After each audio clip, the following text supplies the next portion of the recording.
Thanks for watching the True Muslim Islami video channel. Please subscribe, like and comment. چینگم کھانا کیا جائز ہے؟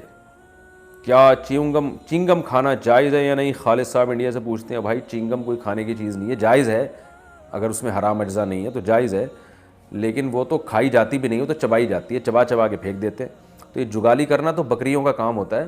دیکھا ہوگا آپ نے، گائے رات کو سارا دن کھاتی ہے، رات کو بیٹھ کے بلا وجہ منہ گھماتی رہتی ہے. تو چلو اس کی تو کوئی ریزن بنتی ہے، اس کے لیے ضروری ہے. آپ کیوں گائے کی طرح جگالی کر رہے ہیں؟ تو چینگم کھانا جائز ہے، لیکن بہرحال اس سے صحت کو نقصان ہوتا ہے، معدہ جو ہے نا اس سے خراب ہونے کا خطرہ ہوتا ہے.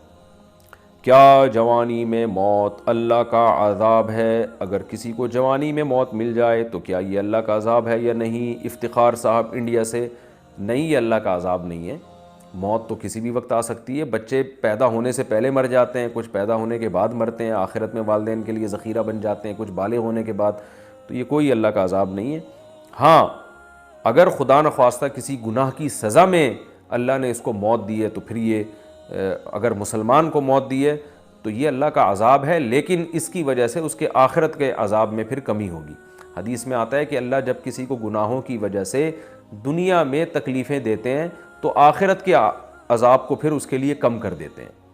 تو دنیا کی تکلیفیں جو مسلمان کے لیے ہوتی ہیں، اگر وہ عذاب ہوں بھی تو وہ عذاب بھی رحمت بن جاتا ہے اس کے لیے.